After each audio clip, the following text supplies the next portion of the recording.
नमस्कार, citizen channel में आपका स्वागत है। आज योग दिन विशेष। आज इस योग दिन पे योग, योगा और साधना, इन चीजों में क्या अंतर होता है और किस प्रकार हम हमारे जिंदगी को खुशहाल बना सकते हैं मात्र कुछ समय अपना जिंदगी का सुबह का रोज देकर।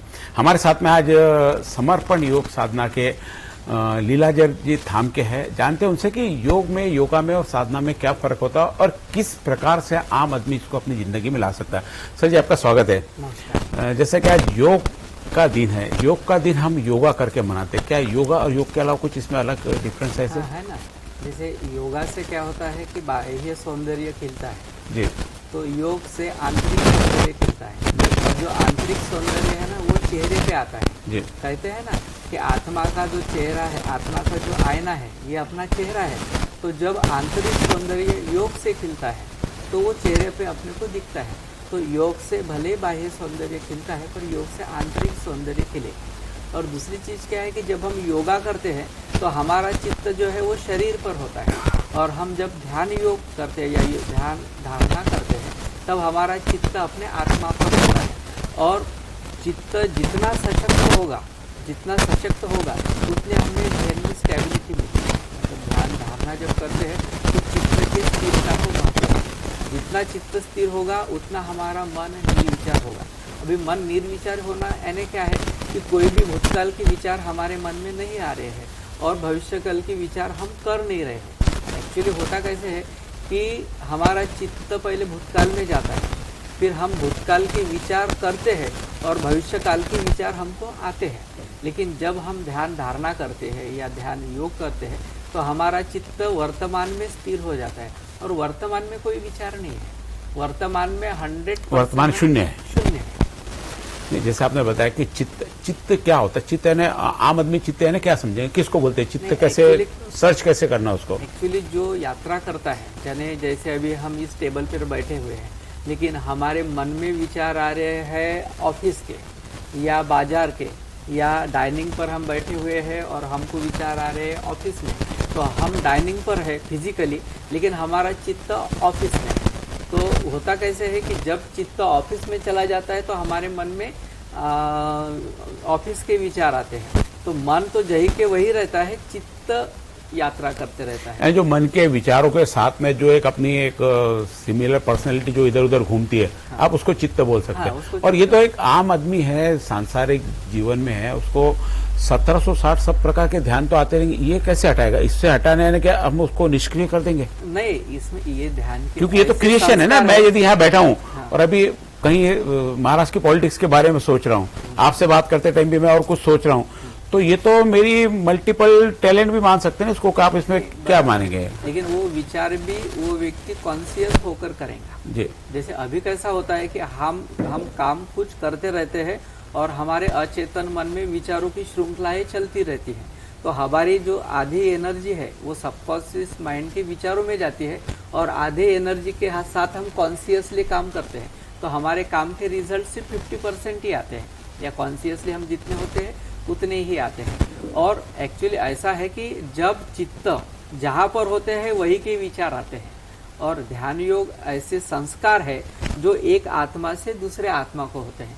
तो जो ध्यान योग कराने वाले या सिखाने वाले गुरु है, उस गुरु के आत्मा से वो सामने वाला करने वाला जो व्यक्ति है उसमें वो संस्कारित होते हैं, ट्रांसफर होते हैं। एक्चुअली ध्यान योग में करना कुछ नहीं होता। यानी आपका बोलना है कि योग के लिए गुरु सामने चाहिए। हाँ, गुरु बिना गुरु के योग नहीं होगा।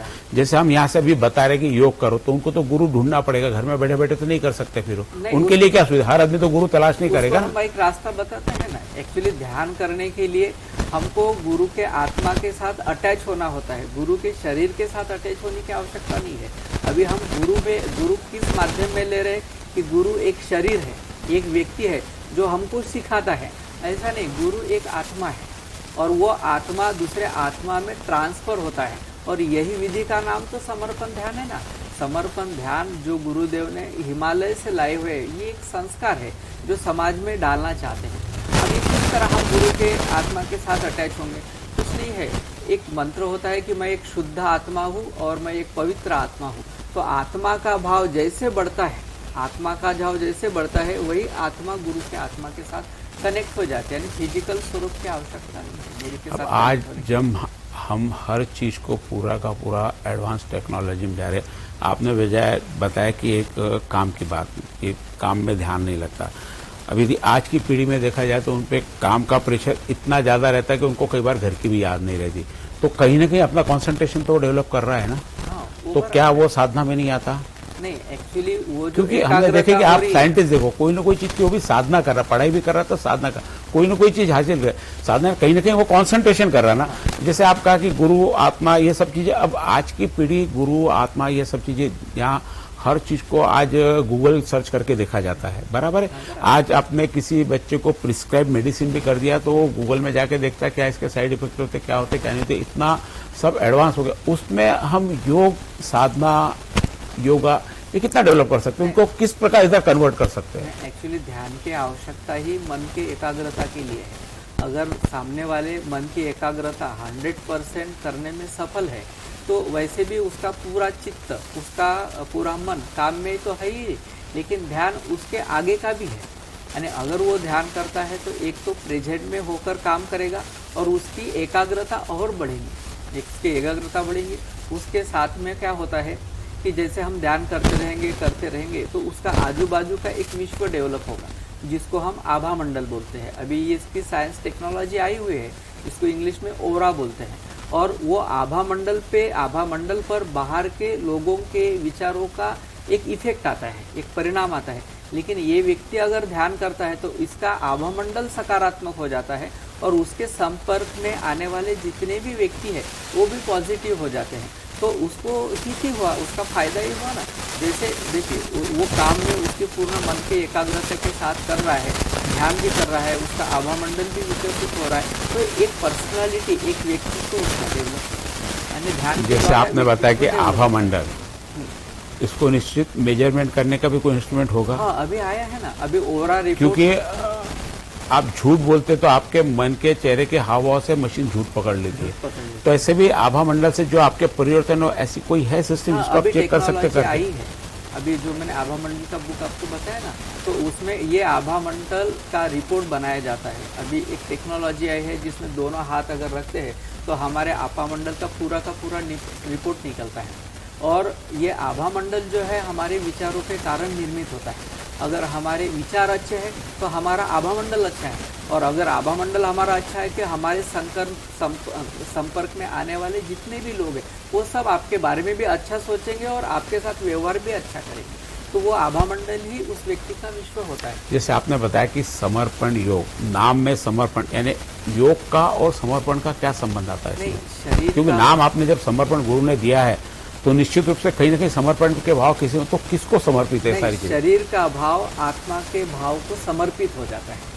यानी होता कैसा है, अभी सबसे ज़्यादा हमारी शरीर का ही भाव है, तो शरीर का भाव को हम कम नहीं कर सकते, लेकिन अगर आत्मा का भाव बढ़ा देते तो शरीर का भाव अपने आप कम हो जाता है।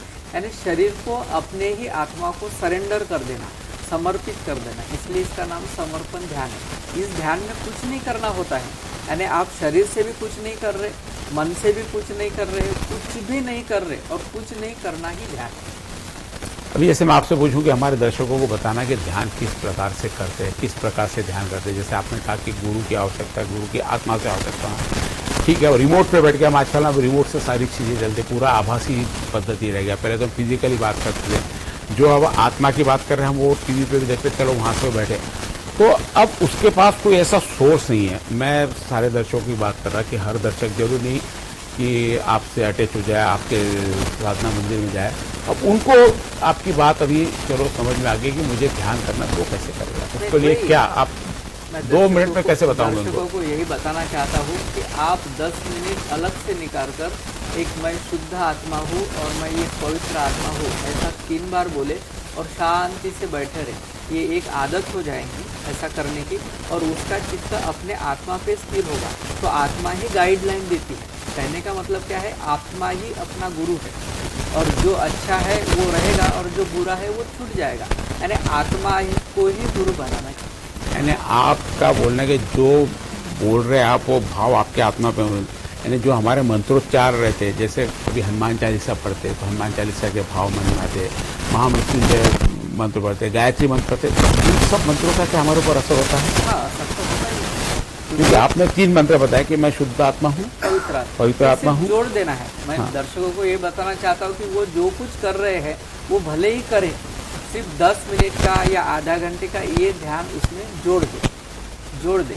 और इससे होता क्या है कि वो व्यक्ति अपने आत्मा के साथ कनेक्ट होता है। अच्छा, जैसे कैसा होता बाहर है, की कोई आवश्यकता नहीं। कई जगह बैठने की, आपकी आंख की, आपके नाक की, आपके चेहरे की सारी सिचुएशन बताई जाती है कि कई ध्यान देखा कि आपको नाक को देखना है। आपके इसमें से कोई सिस्टम है कि कैसे उसका कंसंट्रेशन कैसे बनेगा? बात क्या, जो टेक्निक बता रहे हैं लोग कि भाई आपको आंखों को, नाक को देखना है, नाक को देखना बहुत आसान नहीं है, लेकिन उसको देखने के इसमें उसका कॉन्सेंट्रेशन पूरा नाक के ऊपर चल जाता है, तो वो फिर कॉन्सेंट्रेट, ये 3 शब्द से कॉन्सेंट्रेट कैसे होगा व्यक्ति? एक्चुअली इसलिए कॉन्सेंट्रेट, उसकी साधना क्या, उसको कैसे 3 शब्द मैं भी चलो यहाँ भी बोल दिया, लेकिन इमीडिएट कोई मेरे पास में आता है, दूसरा देता है, मैं उधर कन्वर्ट हो जाता हूँ, वो कैसे कॉन्सेंट्रेट करेगा? क्या उसके लिए एकांत की जरूरत है? ध्यान का संबंध एकदम भीतरी अवस्था के साथ है, यानी ध्यान का संबंध हमारे इनर के साथ है, भीतर के साथ है। तो हम क्या कर रहे हैं, अपने चित्त को डायरेक्ट भीतर लेकर जा रहे हैं। हम शुद्ध आत्मा और पवित्र आत्मा। हाँ, ये 3 शब्द बोलने से आदमी अंदर तक जाता है क्या? वहां तक भाव पहुंचते हैं क्या? उसके अंदर वो डेवलप होते हैं क्या? और ऐसा अनुभव कई साधकों ने भी लिया है। यानी एक्चुअली ये जो ध्यान की पद्धति है, ये शरीर, मन और बुद्धि की परे है। और जो भी कुछ करेंगे हम वो शरीर से करेंगे। जैसे कोई त्राटक करता है तो वो शरीर से करता है, यानी वो शरीर से अंदर की ओर प्रक्रिया है। हम डायरेक्ट भीतर से बाहर की ओर जा रहे हैं, हम बाहर से भीतर नहीं जा रहे। यानी आपके हिसाब से आपको किसी एकांत की जरूरत नहीं है, आपको किसी साधना की जरूरत नहीं है, आपको किसी समय की जरूरत, जो हिसाब से आप बता रहे हैं, आप मुझे अभी जैसे यहाँ मैं बैठा हूँ तो मैं यहाँ पे भी बैठ के ध्यान कर सकता हूँ, 15 मिनट मेरे को बैठना तो मैं ध्यान कर सकता हूँ। इसके लिए कोई समय का, सिस्टम का, अनुशासन का, किसी प्रकार का कोई बंधन नहीं है।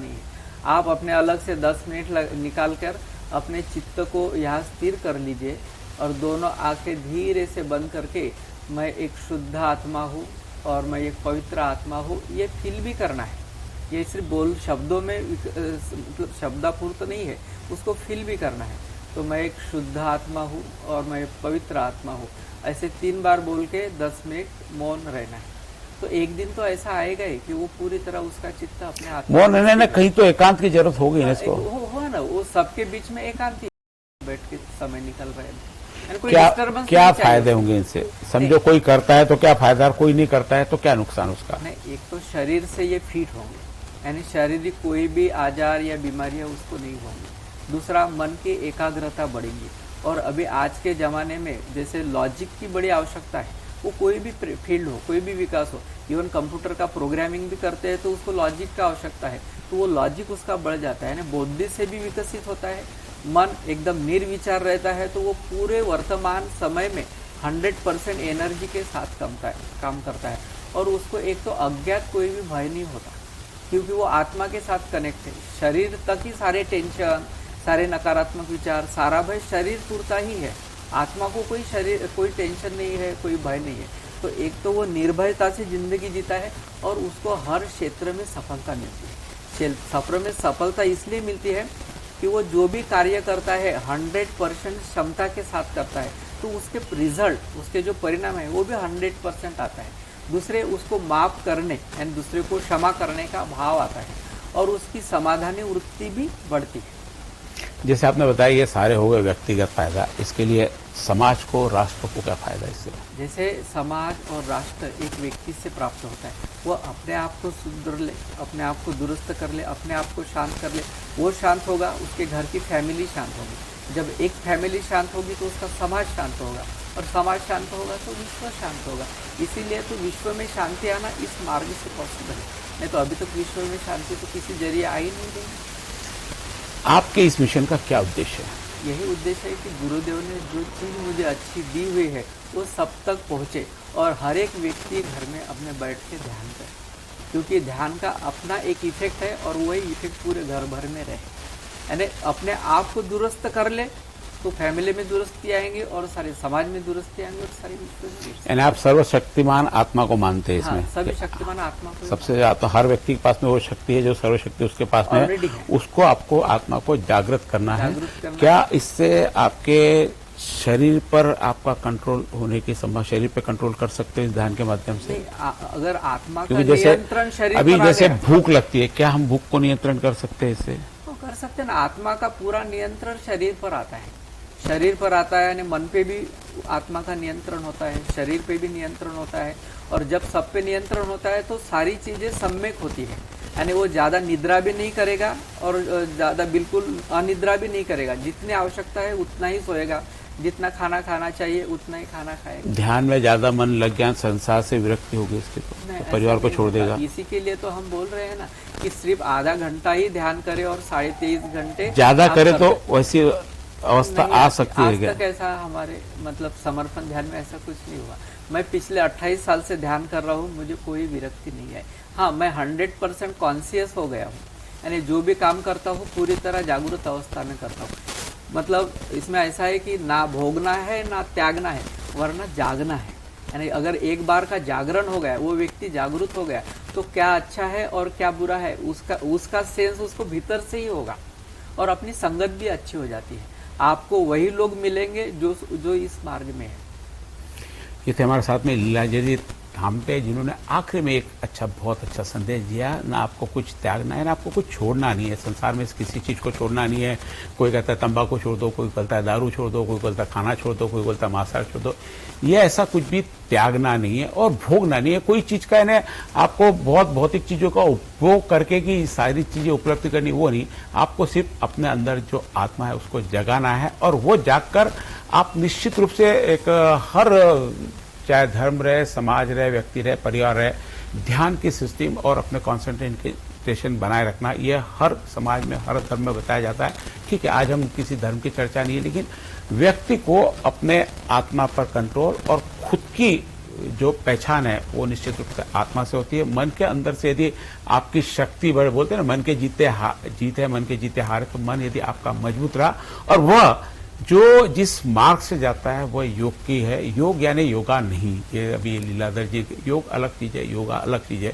योगा हमारी शरीर की प्रक्रिया है, योग हमारी आत्मा की और मन के अंदर की प्रक्रिया है। तो योगा के साथ में योग को भी आप 10 से 15 मिनट दे तो निश्चित रूप से आपके चेहरे पर निखार आ सकता है। आपने आज हमारे दर्शकों को बहुत बहुत महत्वपूर्ण जानकारी दी, आपका बहुत बहुत धन्यवाद।